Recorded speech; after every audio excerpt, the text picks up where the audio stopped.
Debate വിത്ത് സ്മൃതി പരുത്തിക്കാട്. ഇന്നലെ ഇറങ്ങിയ KEAM rank പട്ടിക ഇന്ന് പരാതി പട്ടികയായിരിക്കുകയാണ്. കൈമലർത്തിയ സർക്കാരിനും മന്ത്രിക്കും മുന്നിൽ കരഞ്ഞുകൊണ്ട് നിൽക്കുന്നുണ്ട് കൂട്ടത്തോടെ പിന്തള്ളപ്പെട്ടുപോയ ഒരു കൂട്ടം വിദ്യാർത്ഥികൾ. ആദ്യ റാങ്ക് പട്ടികയിൽ മുൻനിരയിലുണ്ടായിരുന്ന കേരള സിലബസുകാർ നെഞ്ചിടിപ്പിന്റെ, ആശങ്കയുടെ, അനിശ്ചിതത്വത്തിന്റെ നടുക്കടലിലാണ്. ഇനി സർക്കാർ കോളേജുകളിൽ പ്രവേശനം ലഭിക്കുമോ എന്നതാണ് ഇവർക്ക് മുന്നിലുള്ള പ്രധാനപ്പെട്ട ചോദ്യം. ഈ വർഷം തന്നെ പ്രോസ്പെക്ടസ് മാറ്റാനുള്ള സർക്കാരിന്റെ തീരുമാനം തിരിച്ചടിയാകുമെന്ന വിദഗ്ധ സമിതി മുന്നറിയിപ്പ് നൽകിയതാണ്. അവധാനതയോടെ എടുക്കേണ്ട തീരുമാനം എന്നിട്ടും എന്തിനാണ് ധൃതി പിടിച്ചെടുത്തതെന്നാണ് ചോദ്യം. പെരുവഴിയിലായെന്ന ചിന്തയിൽ നിൽക്കുന്ന കുട്ടികളോട് അതിനുത്തരം പറയേണ്ടത് മന്ത്രിയും സർക്കാരുമാണ്. മന്ത്രിക്ക് മറുപടിയുണ്ടോ എന്നതാണ് ചോദ്യം.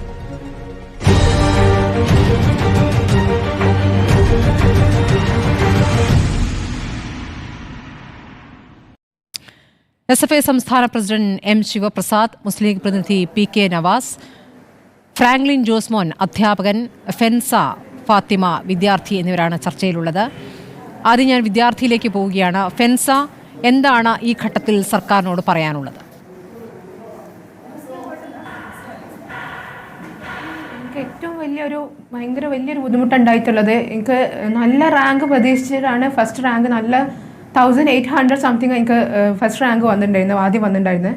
ഇപ്പോൾ അത് മാറിയിട്ട് വന്നത് 3005 നല്ല 1200 അത്രത്തോളം റാങ്ക് ഡിഫറൻസ് വന്നിട്ടുണ്ട്. ഞാൻ ആകെ ഡൗൺ ആയിരുന്നു. ഇന്നലെ മുതൽ ഫുള്ള് ഡൗൺ ആണ്. ഇഷ്ടപ്പെട്ട സീറ്റിലൊക്കെ ഇഷ്ടപ്പെട്ട കോഴ്സ് ഞാൻ എടുക്കാൻ താല്പര്യപ്പെട്ടോടെ നിന്ന് ആ കോഴ്സുകളൊന്നും കിട്ടാതായി. ഒക്കെ ഭയങ്കര ബുദ്ധിമുട്ടായിട്ട് മാറിയത്. ഇനിയിപ്പോൾ ഞാൻ ആഗ്രഹിച്ച കോഴ്സുകളൊന്നും കിട്ടുന്നില്ല. ആകെ ഇതായിക്കണം. കഴിഞ്ഞ വർഷം ഇതേപോലെ ഭയങ്കര കഷ്ടപ്പെട്ടിട്ടാണ് നിന്നിരുന്നത്. കഴിഞ്ഞ വർഷം ഇതേപോലെ സ്റ്റാൻഡർഡൈസേഷൻ കാരണം എനിക്ക് 27 മാർക്സ് പോയിട്ടുണ്ടായിരുന്നു. കഴിഞ്ഞ വർഷം 4000 സംതിങ് ആയിരുന്നു എൻ്റെ റാങ്ക് ഉണ്ടായിരുന്നത്. അതിൽ നിന്ന് ഇപ്പോൾ നല്ല കുറഞ്ഞിട്ടുണ്ട്. ഇങ്ങനെ കുറഞ്ഞിട്ട് പ്രശ്നം ഉണ്ടായതിനെ കൊണ്ട് ഞാൻ റിപ്പീറ്റ് ചെയ്ത് എനിക്ക് ഇനി പിടിച്ചെടുക്കാൻ കഴിയും, നല്ല രീതിയിൽ പിടിച്ചെടുക്കാൻ കഴിയുന്നുള്ള ഉറപ്പുണ്ടായതുകൊണ്ടാണ് ഞാൻ റിപ്പീറ്റിന് പോയത്. റിപ്പീറ്റിന് പോയിട്ടും കിട്ടിയ അവസ്ഥ ഇതാണ്. എനിക്കിപ്പം പെർസെൻറ്റേജ് സ്കോർ പറയാൻ 97.4 എൻ്റെ പെർസെൻറ്റേജ് സ്കോർ വരുന്നത്. അതിന് നല്ല റാങ്ക് പ്രതീക്ഷിച്ച് ഉറപ്പാണ്. 2K സംതിങ് റാങ്ക് പ്രതീക്ഷിച്ച് നിന്നിട്ടുണ്ടെങ്കിലും കൂടി ഞാൻ ഹാപ്പി ആയിരുന്നു 1800 കണ്ടപ്പോൾ. ഒരാഴ്ചക്കുള്ളിൽ തന്നെ ഇപ്പോൾ കോടതി ഇങ്ങനെ പ്രശ്നങ്ങൾക്ക് വന്നതിന് ശേഷം എൻ്റെ റാങ്ക് നേരെ പോയത് 3005 പറയേണ്ടതെന്ന് അറിയണില്ല. കഷ്ടപ്പെട്ട് അതെ, സ്റ്റേറ്റ് സിലബസിൽ നിന്നാണ്. പക്ഷേ ഇപ്പോൾ ഈ പരീക്ഷയ്ക്ക് ശേഷം പ്രോസ്പെക്ടസ് മാറ്റി എന്നുള്ളതാണല്ലോ ഇപ്പോൾ ഒരു പരാതിയായി ഉയർന്നിരിക്കുന്നത്. അപ്പോൾ പരീക്ഷയ്ക്ക് ശേഷം പ്രോസ്പെക്ടസ് മാറ്റുമെന്നുള്ളത് നിങ്ങൾക്കും അറിയാമായിരുന്നില്ല. പരീക്ഷയ്ക്ക് മുൻപുള്ള സംവിധാനം എന്താണോ അതാണല്ലോ ഇപ്പോൾ പുനഃസ്ഥാപിക്കപ്പെട്ടിരിക്കുന്നത്. അപ്പോൾ ആ പരാതിപ്പെടുന്നതിൽ എത്രത്തോളം സാങ്കേതികമായി എത്രത്തോളം നിൽക്കുന്നതാണ്? ശരിയാണ്. ഒരു പരീക്ഷ നടന്നതിന് ശേഷം പ്രോസ്പെക്ട് മാറ്റുക എന്നുള്ളത് ഭയങ്കര തെറ്റാണ്. കാരണം നമ്മൾ ആ ഒരു പ്രോസ്പെക്ടക്സിൽ എന്താ പറഞ്ഞിട്ടില്ല, ആ രീതിയിലാണ് നമ്മൾ പഠിക്കുന്ന ടൈം ടേബിളും എന്തുകൊണ്ടുപോകാം. ഇപ്പം 50:50 ആണ് മാർക്സ് ഇട്ട് പറഞ്ഞിട്ടുണ്ടെങ്കിൽ ഈ 50:50 ആണ്. നമ്മളിപ്പോൾ കീമിൻ്റെ ഇത്ര സ്കോറാണ് വരുത്തിയിട്ടുണ്ടെങ്കിൽ +2 മാർക്ക് ഇത്ര ഉണ്ട്. അപ്പോൾ അത് വെച്ചിട്ട് നമ്മൾ എങ്ങനെ നമുക്ക് കറക്റ്റായി കിട്ടാൻ പറ്റുമോ ആ രീതിയിലൊക്കെ നമ്മൾ ഓരോന്നും പ്ലാൻ ചെയ്ത് നമ്മൾ പഠിക്കാൻ നിൽക്കുക. ഇതിപ്പോൾ എല്ലാം തെറ്റിപ്പോയത്. ഇപ്പം നിങ്ങൾക്ക് ഇങ്ങനെ സർക്കാർ കാണിക്കുന്നുണ്ടെങ്കിൽ ഫസ്റ്റിൽ ഇറക്കി നല്ലൊരു സ്റ്റേറ്റ് സിലബസിലേക്ക് കൊടുത്ത് നല്ല മാർക്ക് കൊടുത്ത് റാങ്ക് ഇറക്കിയേ അങ്ങനെ കൊടുക്കേണ്ടി അങ്ങനെ ഇതിപ്പോൾ അത്ര നല്ല റാങ്ക് കണ്ടിട്ട് ഈ കുറഞ്ഞ റാങ്ക് കാണുമ്പോഴുള്ള വേദന വളരെ കൂടുതലാണ്. എനിക്ക് സഹിക്കുന്നുണ്ടായിരുന്നു. ഇന്നലെ ഒന്ന് ഉറങ്ങാനും പോലും പറ്റുന്നുണ്ടായിരുന്നു. അങ്ങനത്തെ ഒരു അവസ്ഥയിലായിരുന്നു ഞാൻ ഉണ്ടായിരുന്നത്. ഫെൻസ, ഇപ്പോൾ ചൊവ്വാഴ്ച സ്റ്റേറ്റ് സിലബസുകാർ കോടതിയിലേക്ക് നീങ്ങുന്നു. ഫെൻസയും ആ കൂട്ടത്തിലുണ്ടെന്ന് ഞാൻ കരുതുകയാണ്. കോടതിയിലേക്ക് നീങ്ങുമ്പോൾ എന്ത് പ്രതീക്ഷയാണുള്ളത്? ഇപ്പോൾ ഹൈക്കോടതി സിംഗിൾ ബെഞ്ചിന്റെ ഉത്തരവ് ഡിവിഷൻ ബെഞ്ച് ശരിവെക്കുകയാണ് ചെയ്തിരിക്കുന്നത്. അതിൽ അവധാനതയോടെ എല്ലാം നീങ്ങിയിട്ടുള്ളത് എന്നുള്ള കാര്യം വ്യക്തമായി കോടതിയും ചൂണ്ടിക്കാണിക്കുന്നുണ്ട്. അപ്പോൾ പിന്നെ എന്താണ് കോടതിയിൽ നിന്നുള്ള പ്രതീക്ഷ? അതെ, ശരിയാണ്. CBSE-കാരെ എക്സാം ടഫാണ്. അവർക്ക് അതിനുള്ള പ്രയോറിറ്റി നമ്മൾ കൊടുക്കുക തന്നെ വേണം. പക്ഷേ ഞങ്ങൾക്ക് ഉണ്ടായ വിഷമം എന്താ വെച്ചാൽ ഞങ്ങളത് മാർക്സ് നല്ല കുറഞ്ഞിട്ടാണ് അവർക്ക് ഒരു ചേഞ്ച് വന്നിട്ടുള്ളത്. അതാണ് ഞങ്ങൾക്ക് ആകെ ഡിഫറൻസ് വന്നു. ഇപ്പോൾ ഈ വർഷത്തെ കേസ് പറയാൻ തന്നെ ഈ വർഷത്തെ CBSE എഴുതി കുട്ടികൾക്ക് 20+ മാർക്സ് കൊടുത്തു. റിപ്പീറ്റേഴ്സ് ആണ് 88+ മാർക്സ് കൊടുത്തു. ഈ പ്രാവശ്യത്തെ സ്റ്റേറ്റ് സിലബസിലേക്ക് -7ഉം റിപ്പീറ്റേഴ്സിന് -27 മാർക്സ് കൊടുത്തിട്ടുള്ളത്. അപ്പോൾ എങ്ങനെയും ഞങ്ങൾക്ക് ശരിയാണ് CBSE കൊടുക്കേണ്ട പ്രയോറിറ്റി കൊടുക്കുക, അതിൻ്റെ കൂടെ ഞങ്ങൾക്ക് ചെറിയ പ്രയോറിറ്റി കൊടുക്കണം ഞങ്ങൾ പറഞ്ഞു. ഇപ്പം ആ കമ്മിറ്റിയിൽ പറഞ്ഞിട്ടുണ്ടായിരുന്നല്ലോ 60:40 റേഷ്യോയിൽ കീം സ്കോറും +2 സ്കോറും ചെയ്യാന്ന്. അങ്ങനെ തന്നെ കൊടുത്താൽ തന്നെ ഞങ്ങൾക്ക് കുറേ മുന്നോട്ട് വരാൻ പറ്റുന്ന ഉറപ്പുണ്ട്. ശരി, ഞാൻ SFI പ്രതിനിധിയിലേക്ക് പോവുകയാണ്. ശിവപ്രസാദ്, ഇപ്പോൾ സാധാരണക്കാരായ വിദ്യാർത്ഥികൾ ബുദ്ധിമുട്ടുന്ന സാഹചര്യം അതില്ലാതാക്കാനുള്ള ഒരു ഇടപെടൽ സതുദ്ദേശത്തോടെ നടത്തിയ ഇടപെടൽ എന്നാണ് സർക്കാർ വിശദീകരിക്കുന്നത്. പക്ഷേ സതുദ്ദേശം അവസാന നിമിഷം ചെയ്യേണ്ട ഒന്നല്ലല്ലോ, അത് തിരക്കിട്ട് ചെയ്തതായിപ്പോയി. അതുകൊണ്ട് തന്നെ ഒരുപാട് പേരെ നിരാശപ്പെടുത്തുന്ന തീരുമാനത്തിലേക്ക് പോകുന്നു. കോടതിയും എടുത്ത തീരുമാനത്തെ പൂർണ്ണമായും തള്ളുകയും ചെയ്തിരിക്കുകയാണ്. നിങ്ങൾ ഉന്നത വിദ്യാഭ്യാസ മേഖലയുമായി ബന്ധപ്പെട്ട വിവിധ വിഷയങ്ങൾ ഉന്നയിച്ചുകൊണ്ട് തെരുവിലാണ്. പ്രത്യേകിച്ച് കേരള യൂണിവേഴ്സിറ്റിയുമായി ബന്ധപ്പെട്ട ഒരു പ്രതിഷേധ നിരയിൽ നിങ്ങൾ നിൽക്കുകയാണ്. അപ്പോൾ വിദ്യാർത്ഥികളെ സംബന്ധിക്കുന്ന ഏറ്റവും പ്രധാനപ്പെട്ട ഒരു വിഷയം ഇവിടെ ഉരുത്തിരിയുമ്പോൾ നിങ്ങൾ ഏതു ഭാഗത്താണ്? ഇവിടെ നമ്മുടെ പ്രിയപ്പെട്ട വിദ്യാർത്ഥി സെൻസ, ഞാൻ മനസ്സിലാക്കുന്ന കുട്ടിയുടെ പേര് സെൻസ എന്നാണ്.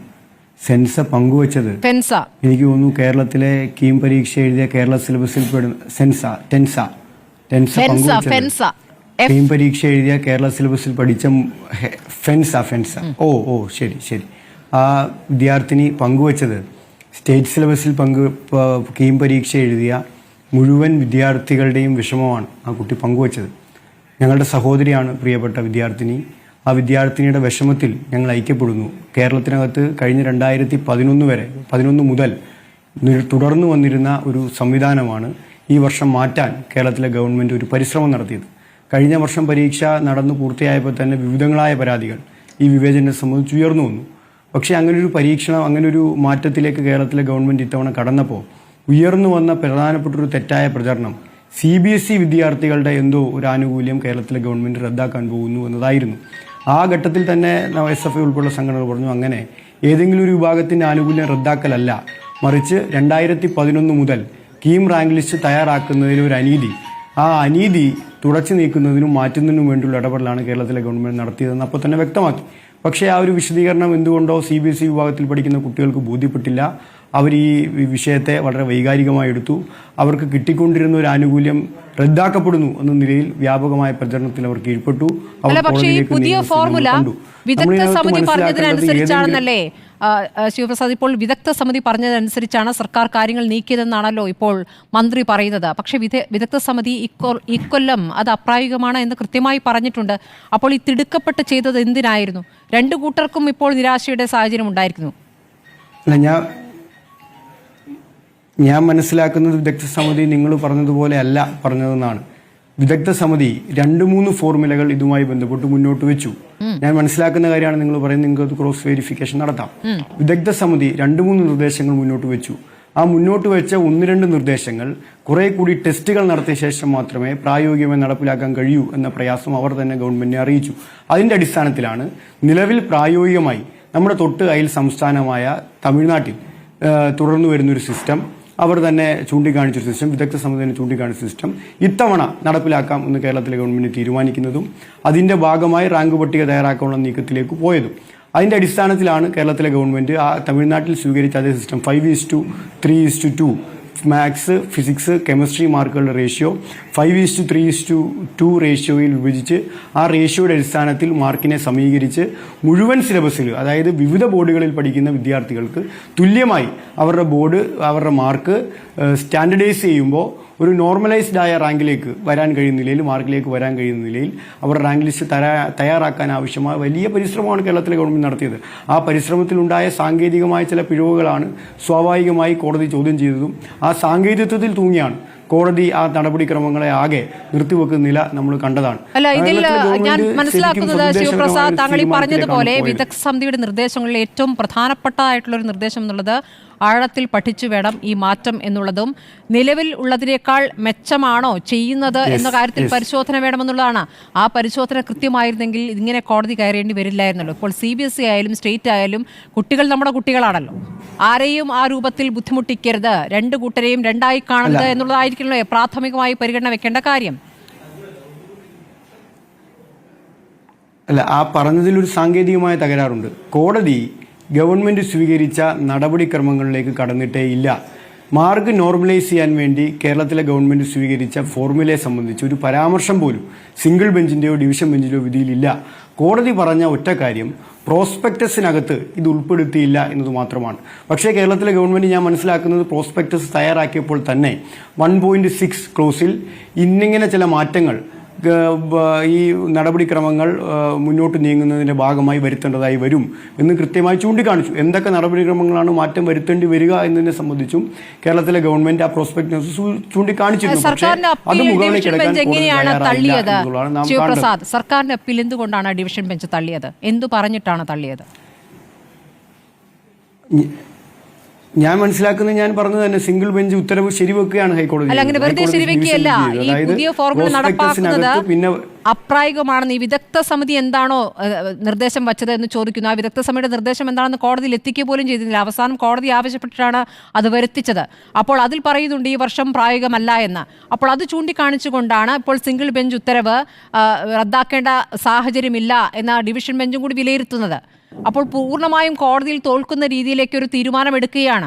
എന്തായാലും ഇത് തിരക്കിട്ടായിരുന്നു ഈ തീരുമാനം എന്നതിൽ ശിവപ്രസാദിന് അഭിപ്രായ വ്യത്യാസമുണ്ടോ? SFIക്ക് അഭിപ്രായ വ്യത്യാസമുണ്ടോ? ഇതിനകത്ത് നാം മനസ്സിലാക്കേണ്ടത് പൂർണ്ണമായി അക്കാഡമിക്കായ ഒരു വിഷയമാണ്. കേരളത്തിലെ ഗവൺമെന്റിന് ഒറ്റയ്ക്ക് തീരുമാനമെടുക്കാൻ കഴിയുന്ന ഒരു വിഷയമല്ല ഇത് എന്ന് നാം മനസ്സിലാക്കേണ്ടതായിട്ടുണ്ട്. 2011 മുതൽ ഏതാണ്ട് 14 വർഷക്കാലം തുടർച്ചയായി പിന്തുടർന്നു വരുന്നൊരു സിസ്റ്റം, ആ സിസ്റ്റത്തിൽ ക്രിയാത്മകമായി ഉയർന്നുവന്ന വിമർശനങ്ങളെ ഉൾക്കൊണ്ട് ഒരു മാറ്റം വരുത്തുമ്പോൾ ആ മാറ്റത്തിന് കൃത്യമായ ആധികാരികമായ ഒരു പഠനത്തിന്റെ പിന്തുണ ആവശ്യമാണ്. 2011 ഞാൻ മനസ്സിലാക്കുന്നത് ഒരു വിദഗ്ധ സമിതി, അന്ന് നിയോഗിക്കപ്പെട്ട വിദഗ്ധ സമിതി തയ്യാറാക്കിയ റിപ്പോർട്ടിന്റെ അടിസ്ഥാനത്തിലാണ് ഇങ്ങനൊരു സിസ്റ്റം അന്നത്തെ ഗവൺമെന്റ് അംഗീകരിക്കുന്നത്. അങ്ങനെ വിദഗ്ധ സമിതി തയ്യാറാക്കിയ ഒരു നിർദ്ദേശത്തെ തുടർന്നു വരുന്ന ഒരു നടപടിക്രമത്തെ മാറ്റുമ്പോൾ സ്വാഭാവികമായി അതിനെ മാറ്റുന്നതിനാവശ്യമായ ഒരു പഠനം കൃത്യമായി നടക്കേണ്ടതായിട്ടുണ്ട്. ഞാൻ മനസ്സിലാക്കുന്നത് കേരളത്തിലെ ഗവൺമെന്റ് ഏറ്റവും വിദഗ്ധരായ ആളുകൾ ഉൾപ്പെടുത്തിയിട്ടാണ് അങ്ങനെ ഒരു പഠനത്തിന് തീരുമാനിച്ചത്. മുൻ ക്യുസാറ്റ് യൂണിവേഴ്സിറ്റിയിലെ വൈസ് ചാൻസലർ ഉൾപ്പെടെ ഖരഗ്പൂർ IITയിലെ പ്രൊഫസർ ഉൾപ്പെടെ വിദഗ്ധരായ ആളുകളെ ഉൾപ്പെടുത്തിയാണ് കേരളത്തിലെ ഗവൺമെന്റ് അങ്ങനെ ഒരു പാനൽ രൂപീകരിക്കുന്നത്. 1 മാസത്തിനകം റിപ്പോർട്ട് സമർപ്പിക്കാൻ കഴിയുന്ന നിലയിൽ ഓർഡർ ഇറക്കിയിട്ടാണ് അന്ന് ആ സമിതി കേരളത്തിലെ ഗവൺമെന്റ് രൂപീകരിക്കുന്നത്. ആ സമിതി വിശദമായി പഠനം നടത്തി. കാരണം ഇത് ഒരു റൗണ്ട് ടേബിൾ കോൺഫറൻസിലോ ഏതെങ്കിലും ഒരു മീറ്റിംഗിലോ മാത്രം നടത്തി പൂർത്തിയാക്കി കഴിയുന്നത് ഇത് പ്യുവർലി സ്റ്റാറ്റിസ്റ്റിക്കലാണ്. അങ്ങനെ പ്യുവർലി സ്റ്റാറ്റിസ്റ്റിക്കലായ ഒരു കണക്കുകൂട്ടലിനെ കൃത്യമായി എങ്ങനെയാണ് ഒരു വിദ്യാർത്ഥികൾക്കും പരിക്കില്ലാതെ പ്രയാസമില്ലാതെ നടപ്പിലാക്കാൻ കഴിയുന്നത് എന്നാണ് ഗവൺമെന്റ് പരിശോധിച്ചത്. CBSE കുട്ടികൾ അനുഭവിക്കുന്ന പ്രയാസം സ്വാഭാവികമായി അവരുടെ മുൻതൂക്കം നഷ്ടപ്പെടുകയെന്നുള്ളൂ. അപ്പോൾ അവരെയും കണക്കിലെടുക്കേണ്ടതായി വരും.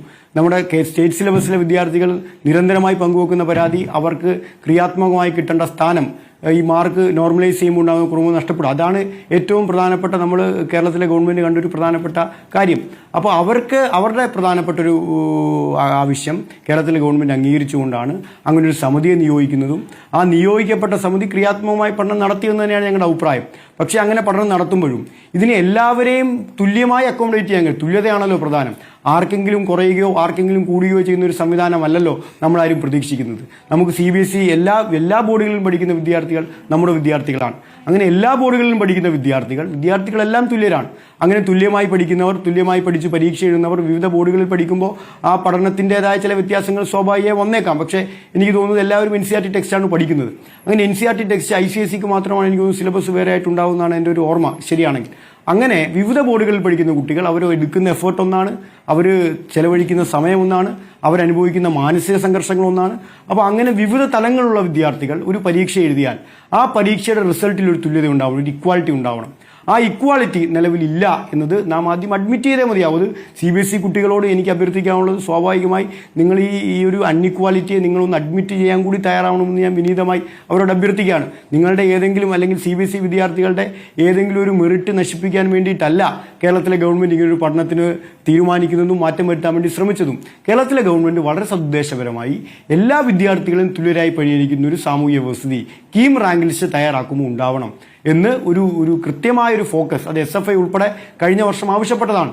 നിരന്തരമായി നമ്മൾ ആവശ്യപ്പെട്ടതാണ്. അങ്ങനെ ഒരു പ്രയാസം, ഒരു വേർതിരിവ്, ഒരു വിവേചനം, ഒരു കുറവ് നമ്മുടെ സ്റ്റേറ്റ് സിലബസിൽ പഠിക്കുന്ന കുട്ടികൾ നേരിട്ടാൽ അത് വിവേചനം തന്നെയാണ്. 23ഓളം മാർക്ക് സമീകരിക്കപ്പെടുമ്പോൾ നഷ്ടപ്പെടുന്ന ഒരു വിദ്യാർത്ഥിയുടെ വേദന നിസ്സാരമല്ല എന്ന് നല്ല ബോധ്യം SFIക്കുണ്ട്. അങ്ങനെ വേദനിക്കുന്ന, പ്രയാസപ്പെടുന്ന കുട്ടികളുടെ അനുഭവങ്ങളിൽ നിന്നാണ് ഇതിൽ ഈ അനീതി അവസാനിപ്പിക്കണം എന്ന് SFI കേരളത്തിലെ ഗവൺമെന്റിനോട് ആവശ്യപ്പെടുന്നത്. അതിന്റെ അടിസ്ഥാനത്തിൽ അവിടെ ഉണ്ടാവുന്ന സാങ്കേതികമായ പ്രശ്നമാണ് ഞാൻ പറഞ്ഞത്. അങ്ങനെ പെട്ടെന്നൊരു ഇത്രയും നടപടിക്രമങ്ങൾ സ്വീകരിച്ചിട്ട് തന്നെ വലിയ നിലയിൽ പരാതികൾ ഉയർന്നു നാം കണ്ടു. കോടതിയിലേക്ക് ഉൾപ്പെടെ CBSE വിദ്യാർത്ഥികൾ പോകുന്നത് കണ്ടു. അപ്പോൾ ഒരു നടപടിക്രമവും ഇല്ലായിരുന്നെങ്കിൽ സ്വാഭാവികമായി ഇങ്ങനൊരു സമീകരണം തന്നെ നിലനിൽക്കുമായിരുന്നില്ല. ഇപ്പോൾ നമ്മുടെ മുന്നിൽ ഈ വിഷയത്തോടു കൂടി നമുക്കുണ്ടായിരിക്കുന്ന ഒരു ക്ലാരിറ്റി എന്ന് പറഞ്ഞാൽ ഇങ്ങനൊരു അനീതി ഉണ്ട്. CBSE കുട്ടികളെക്കാൾ അല്ലെങ്കിൽ മറ്റ് ബോർഡുകളിലെ കുട്ടികളെക്കാൾ സ്റ്റേറ്റ് സിലബസിലെ കുട്ടികൾ ഒരു അനീതി അനുഭവിക്കുന്നുണ്ട് എന്ന് പബ്ലിക് ഡൊമൈനിൽ നമുക്കിപ്പോൾ ഒരു ഡേറ്റ ലഭിച്ചിരിക്കുന്നു. ആ പബ്ലിക് ഡൊമൈനിൽ ലഭിച്ച ഡേറ്റയെ അടിസ്ഥാനപ്പെടുത്തി വിദഗ്ധ സമിതി ചില പ്രത്യേക നിർദ്ദേശങ്ങൾ മുന്നോട്ട് വെച്ചിരിക്കുന്നു. ആ നിർദ്ദേശങ്ങൾ അക്കോമഡേറ്റ് ചെയ്താൽ ഈ അനീതിയെ നമുക്ക് പൂർണ്ണമായി ഒഴിവാക്കാൻ കഴിയും. അതിന് ഇത്തവണ വന്നിരിക്കുന്ന സാങ്കേതികമായ പ്രയാസം കോടതി ഇടപെടലിനെ തുടർന്ന് പ്രോസ്പെക്ടസിൽ വന്ന ചില പ്രയാസങ്ങൾ കാരണം അത് നടപ്പിലാക്കാൻ കഴിയാതെ പോകുന്നു. അങ്ങനെ നടപ്പിലാക്കാൻ കഴിയാതെ പോകുമ്പോൾ നമ്മുടെ വിദ്യാർത്ഥി, ഞങ്ങളുടെ സഹോദരി പറഞ്ഞത്, സ്വാഭാവികമായി ഒരു റാങ്ക് ലിസ്റ്റ് വരുന്നു, അടുത്ത റാങ്ക് ലിസ്റ്റ് വരുമ്പോൾ റാങ്ക് പുറകേക്ക് പോകുന്നു. വലിയ മാനസിക സംഘർഷമാണ് സ്വാഭാവികമായി കുട്ടി അനുഭവിക്കുന്നവർ. കോടതിയിലേക്ക് പോകുന്നു എന്നാണ് പറയുന്നത്. സ്വാഭാവികമായി നീതി തേടി കോടതിയിലേക്ക് പോകാനുള്ള എല്ലാ അവകാശവും അവർക്കുണ്ട്. അവർ പോകണം എന്ന് തന്നെയാണ് ഞങ്ങൾ പറയുന്നത്. ആ നിലയിൽ, കാരണം കേരളത്തിൽ ഞാൻ മനസ്സിലാക്കുന്നത് വിദ്യാഭ്യാസ മന്ത്രിയായ അടക്കം സംസാരിക്കുമ്പോൾ ഇതിനകത്ത് ഗവൺമെന്റ് അനുഭവിക്കുന്ന ഒരു പ്രയാസം AICTയുടെ കേരളത്തിൽ എഞ്ചിനീയറിംഗ് മേഖലയുമായി ബന്ധപ്പെട്ട അനീതിയാണ് എന്ന് സർക്കാർ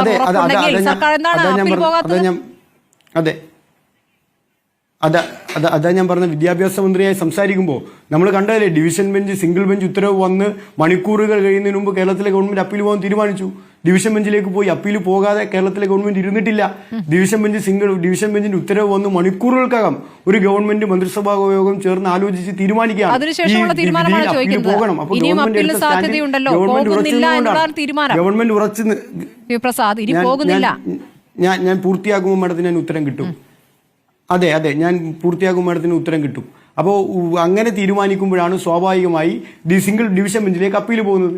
ഡിവിഷൻ ബെഞ്ചിൽ അപ്പീൽ പോകുമ്പോൾ ആ അപ്പീലും അതേ എന്തുകൊണ്ടാണോ സിംഗിൾ ബെഞ്ച് തള്ളിയത് അതേ സാങ്കേതിക കാരണത്താൽ ഡിവിഷൻ ബെഞ്ച് തള്ളുകയാണ്. അപ്പോൾ ഗവൺമെന്റിന് മുന്നിൽ നിൽക്കുന്ന ഒരു പ്രയാസം എന്ന് പറയുന്നത് ഓഗസ്റ്റ് 14 കേരളത്തിലെ എഞ്ചിനീയറിംഗ് മേഖലയ്ക്കകത്തെ ടെക്നിക്കൽ മേഖലയ്ക്കകത്തെ അഡ്മിഷനുകൾ AICTയുടെ നോട്ടിഫിക്കേഷൻ പ്രകാരം പൂർത്തീകരിക്കേണ്ടതായിട്ടുണ്ട്. അപ്പോൾ ഇനി സുപ്രീം കോടതിയിൽ അപ്പീൽ പോയാൽ സ്വാഭാവികമായി സുപ്രീം കോടതിയിൽ ഉണ്ടാകുന്ന സാങ്കേതികമായ താമസം നമുക്ക് എല്ലാവർക്കും അറിയാവുന്നതാണ്. ഒരു അപ്പീൽ പോയാൽ ആ അപ്പീൽ വിധി ഉണ്ടാകുന്ന കാലതാമസം സ്വാഭാവികമായി നമ്മുടെ എല്ലാവരുടെയും മുന്നിലുള്ള പ്രയാസമാണ്. അപ്പോൾ ഗവൺമെന്റ് സംവിധാനം എന്ന നിലയിൽ AICTയുടെ ഒരു റെഗുലേഷൻ 14 തീയതിക്കുള്ളിൽ തീർക്കണം എന്നൊരു കട്ട് ഓഫ് ഡേറ്റ് നമ്മുടെ മുന്നിൽ നിൽക്കുമ്പോൾ ഗവൺമെന്റ് സംവിധാനത്തിന് ആ നിലയിൽ അപ്പീൽ പോകുന്നതിലുള്ള പ്രയാസം കൊണ്ടാണ്. അങ്ങനെ ഒരു AICTയുടെ ഒരു നിബന്ധന ഇല്ലായിരുന്നെങ്കിൽ ഞാൻ ന്യായമായും ബലമായും വിശ്വസിക്കുന്നത് ഉറപ്പായും കേരളത്തിലെ ഗവൺമെന്റ് ഈ വിധിയെ ചോദ്യം ചെയ്ത് സുപ്രീം കോടതിയിൽ പോകുമായിരുന്നു എന്ന് തന്നെയാണ്. ശരി, പി കെ നവാസ്, തുല്യനീതി ഉറപ്പാക്കാൻ നടത്തിയ ഒരു പരിഷ്കാരമാണ്. ആ പരിഷ്കാരം അല്പം അശാസ്ത്രീയമായി പോയി എന്നതൊഴിച്ചാൽ ഇതിൽ നിങ്ങൾക്ക് വിയോജിപ്പുള്ള മേഖലകൾ എന്താണ്? ഇപ്പോൾ നോക്കൂ, ഇപ്പോഴത്തെ കോടതി ഉത്തരവിന് ശേഷം വന്ന ആദ്യ 100 റാങ്കിൽ 79 പേരും CBSE വിദ്യാർത്ഥികളാണ്.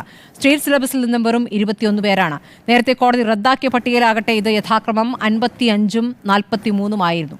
അപ്പോൾ ഏത് തരത്തിലാണ് ഇവർക്കിടയിലെ വിടവ് വർദ്ധിച്ചതെന്ന് താങ്കൾ കണ്ടല്ലോ.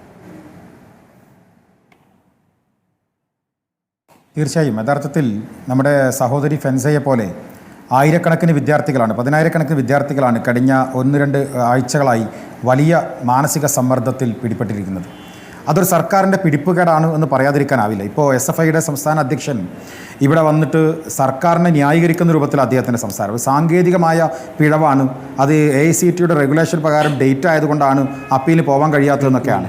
അങ്ങനെയാണോ? ഒരു പരിശോധന കോടതി പറഞ്ഞ കാര്യം എന്താണ്? When the game is started then the game rule can be change എന്ന് വെച്ചാൽ മത്സരം തുടങ്ങിക്കഴിഞ്ഞാൽ മത്സരത്തിൻ്റെ നിയമം മാറ്റാൻ പാടില്ല.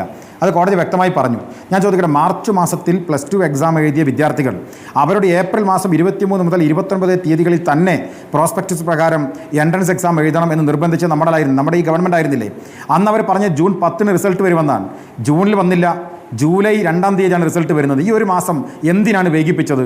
അതിന് ഉത്തരവാദിത്വം ഈ ഗവൺമെൻറ് പറയണ്ടേ? ഇനി പോട്ടെ, ജൂൺ മാസം 2-ാം തീയതി റിസൾട്ട് വരുമ്പോൾ എനിക്ക് ബുദ്ധിയുള്ള ആരെങ്കിലും ചെയ്യുമെന്ന് എനിക്ക് അറിയില്ല സ്മൃതി. നിങ്ങളൊന്ന് ആലോചിച്ച് നോക്കൂ, സാധാരണക്കാരൻ്റെ ഒരു ബുദ്ധിയിൽ, ഇവരുടെ ഭയങ്കര എക്സ്പേർട്ട് കമ്മിറ്റി ഒന്നും വേണ്ട, ഒരു സാധാരണക്കാരൻ്റെ ബുദ്ധിയിൽ നമ്മൾ ആലോചിക്കണ്ടേ? 1:1:1 എന്ന് പറയുന്ന റേഷ്യോയിൽ മാത്സും ഫിസിക്സും കെമിസ്ട്രിയും പഠിച്ചൊരു കുട്ടി, അതാണ് ഫെൻസ നേരത്തെ പറഞ്ഞ് ഞങ്ങൾ ടൈം നൽകുന്നത്, ഇതിനൊക്കെ പഠിക്കാൻ വേണ്ടി ടൈം അലോക്കേഷൻ നടത്തുന്നത്, അത് 1:1:1 ആവുമ്പോൾ എല്ലാ സബ്ജക്റ്റിനും ഒരുപോലെ സമയം കൊടുക്കാം. അങ്ങനെ പരീക്ഷ എഴുതിയൊരു വിദ്യാർത്ഥിയുടെ പരീക്ഷാ റിസൾട്ട് വരുന്ന തലേ ദിവസം ഗവൺമെൻറ് പറയുകയാണ് ഞങ്ങൾ മന്ത്രിസഭാ യോഗം എക്സ്പേർട്ട് കമ്മിറ്റിയുടെ റിപ്പോർട്ട് അംഗീകരിച്ചുകൊണ്ട് 5:3:2 എന്നാക്കി. എന്ന് വെച്ചാൽ 5:3:2 എന്ന് പറഞ്ഞാൽ മാത്സിന് 5, ഫിസിക്സ് 3, അതുപോലെ തന്നെ കെമിസ്ട്രി 2 എന്ന് വെച്ചാൽ ഏറ്റവും കൂടുതൽ കുട്ടി സമയം ചെലവഴിക്കേണ്ടത് ഏത് സബ്ജക്റ്റിലായിരുന്നു? മാത്സിനായിരുന്നു. പിന്നീട് ഏറ്റവും കൂടുതൽ സമയം അലോക്കേറ്റ് ചെയ്യപ്പെടേണ്ടത് ഫിസിക്സിനായിരുന്നു. ഇത് എക്സാം എഴുതി കഴിഞ്ഞ ശേഷം വാല്യുവേഷൻ്റെ റിസൾട്ട് വരുന്നതിൻ്റെ തലേ ദിവസം ഒരു ഗവൺമെൻറ് പ്രഖ്യാപിക്കുക എന്ന് പറയുമ്പോൾ പരീക്ഷ എഴുതിയ ഒരു വിദ്യാർത്ഥിയുടെ മാനസികാവസ്ഥ എന്തായിരിക്കും? അതിനെക്കുറിച്ച് സാധാരണമായ ഒരു കോമൺ ലോജിക്കലി ഒരു ചിന്ത ഈ പ്രഖ്യാപിക്കുന്ന മന്ത്രിക്കും ഇതുമായി ബന്ധപ്പെട്ട ഉദ്യോഗസ്ഥ സമൂഹത്തിനും ഉണ്ടാകേണ്ടതല്ലേ? അത് ഉണ്ടായില്ല. എന്നിട്ട് ഇവർ പറഞ്ഞത് ഇത് മന്ത്രിസഭാ യോഗത്തിലെ എക്സ്പേർട്ട് കമ്മിറ്റിയുടെ തീരുമാനപ്രകാരം ഞങ്ങൾ ചെയ്തു വന്നാണ്. പക്ഷേ സ്മൃതി നേരത്തെ പറഞ്ഞതുപോലെ കോടതിയിൽ എക്സ്പേർട്ട് കമ്മിറ്റിയുടെ റിപ്പോർട്ട് വന്നല്ലോ. എക്സ്പേർട്ട് കമ്മിറ്റി പറഞ്ഞത് 50:50 എന്നത് 60:40 ആക്കാം. പക്ഷേ അതിന് വിദഗ്ധ പഠനം നടത്തിയിട്ട് മതി ഈ സ്റ്റാൻഡർഡൈസേഷൻ ഫോർമുലയിൽ നിന്ന് നോർമലൈസേഷൻ ഫോർമുലയിലേക്ക് മാറുന്നതിനെ കുറിച്ചൊന്നും എക്സ്പേർട്ട് കമ്മിറ്റി നേരത്തെ പറഞ്ഞ 5:3:2 അടിയന്തരമായി മാറണം എന്ന് പറഞ്ഞത് നമ്മൾ ഈ റിപ്പോർട്ടിൽ എവിടെയും കണ്ടിട്ടില്ല. ആ റിപ്പോർട്ടിനകത്ത് അങ്ങനെ ഒരു വാചകവുമില്ല. പിന്നെ എവിടുന്നാണ് ഈ റിപ്പോർട്ട് ഇങ്ങനെ ഈ 5:3:2 അടിയന്തരമായി മാറ്റണം എന്നത് എവിടുന്ന് വന്നതാണ് എന്നൊരു ചോദ്യമുണ്ട്.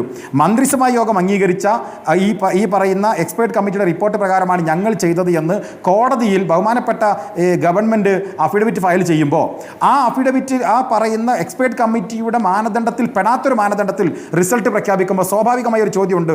മന്ത്രിസഭാ യോഗത്തെക്കാളും നിയന്ത്രിക്കാൻ കഴിയുന്ന സൂപ്പർ പവർ അത് ആരാണ് ആ തീരുമാനമെടുത്തത്? അത് മന്ത്രി പറയണ്ടേ? ഈ വിദ്യാർത്ഥികൾ ഇത്രമേൽ ആശങ്കപ്പെടുന്ന ഈ തീരുമാനം ആരെടുത്തതാണ് എന്ന ചോദ്യത്തിന് മറുപടി പറയാൻ മന്ത്രിക്ക് ഉത്തരവാദിത്തമുണ്ട്, ബാധ്യതയുണ്ട്. അത് മന്ത്രിക്ക് ഒഴിഞ്ഞു മാറാൻ വേണ്ടി കഴിയില്ല. ഇപ്പോൾ പ്രിയപ്പെട്ട നമ്മുടെ ഫെൻസ ഉൾപ്പെടെയുള്ള വിദ്യാർത്ഥികൾ ആശങ്കപ്പെടുന്ന സാഹചര്യം ഉണ്ടായത് രണ്ട് റാങ്ക് ലിസ്റ്റ് വന്നു. ആദ്യത്തെ റാങ്ക് ലിസ്റ്റിൽ ആദ്യഘട്ടത്തിൽ വന്നവർ രണ്ടാമത്തെ റാങ്ക് ലിസ്റ്റിൽ പിന്നോട്ട് പോകുമ്പോണ്ടാകുന്ന ഒരു മാനസിക സംഘർഷം അത് ആ പ്രായത്തിലൂടെ ആ പരീക്ഷാ കാലയളവിലൂടെ കടന്നുപോയ നമുക്ക് ഓരോരുത്തർക്കും മനസ്സിലാക്കാൻ കഴിയുന്ന ഒന്നാണ്. ആ സാഹചര്യം സൃഷ്ടിക്കുന്നതിൽ കുറ്റകരമായ അനാസ്ഥ ഈ ഗവൺമെൻറ് ഭാഗത്ത് സംഭവിച്ചിട്ടുണ്ട്. നേരത്തെ SFIയുടെ പ്രസിഡന്റ് പറഞ്ഞു 2012 മുതൽ തുടങ്ങുന്ന ഒരു പ്രൊസീജിയറാണ്. അങ്ങനെ മാത്രമാണോ? നമ്മൾ പരിശോധിക്കണമല്ലോ.